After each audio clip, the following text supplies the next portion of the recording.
You just got disrespected, cut off, or challenged, and you either stayed silent or reacted too fast and lost control. Now you're replaying the moment in your head, thinking about what you should have said. But the real problem isn't what they said to you. It's the feeling that you lost control of yourself in that moment. Here's what most people miss. In any argument, the person who wins isn't the one who speaks more, and it's definitely not the one who gets louder. The one who wins is the person who stays composed while the other starts slipping. Once you understand that, everything changes. You don't just respond better, you make it extremely difficult for anyone to shake you in the first place. Because this isn't about clever words, it's about control at a psychological level. Before we go into specific situations, you need to understand the biggest mistake people make. They think winning means being quicker, sharper, more aggressive. So they interrupt, raise their voice, and react instantly. But all of that comes from one thing: losing emotional control. And the moment that happens, you've already lost, even if your argument is correct. Real strength isn't reacting, it's staying grounded when the other person tries to pull you into their emotional state. When you don't respond the way they expect, you break their rhythm completely. And you don't need anything complicated to do that. Start with something simple. Delay your response by just 2 or 3 seconds. That pause alone puts you back in control. Now let's look at the first situation: getting interrupted. You're speaking and someone cuts in, shifts the topic, and takes over. Most people try to speak louder or rush to take back space. That's where they go wrong. Instead, stop talking. Completely. Say nothing. Look at them calmly and wait for a moment. Then say, "Are you finished?" The power isn't in the sentence, it's in how you deliver it. Slow, steady, and without emotion. You're not fighting for attention, you're taking it back. If that feels like too much at first, start smaller. Just pause for a couple of seconds when someone interrupts you.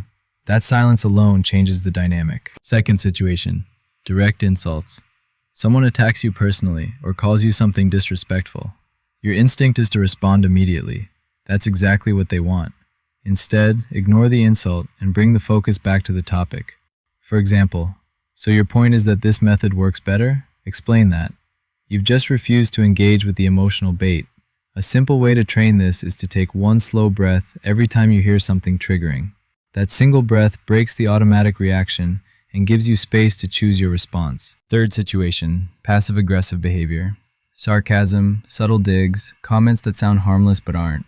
If you react directly, you look defensive. If you ignore it, it keeps lingering.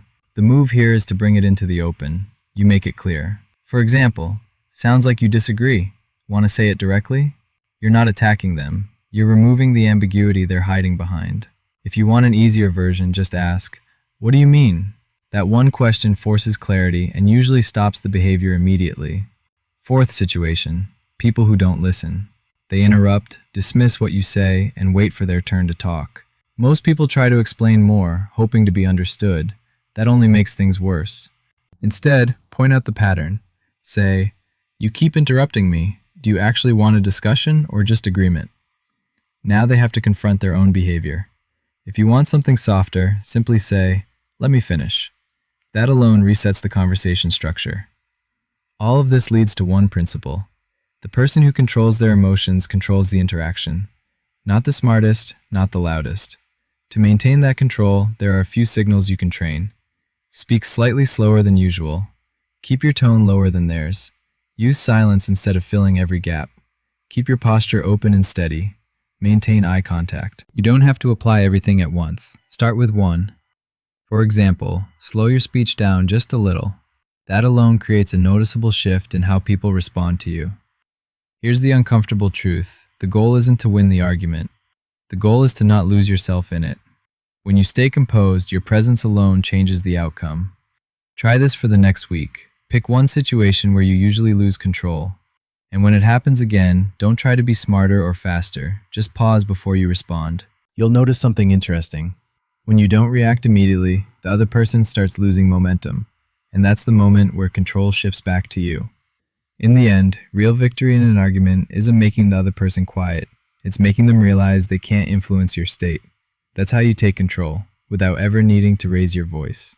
If you're ready to apply this, start this week. And if you want to keep improving how you communicate and stay in control, make sure to follow so you don't miss what's next.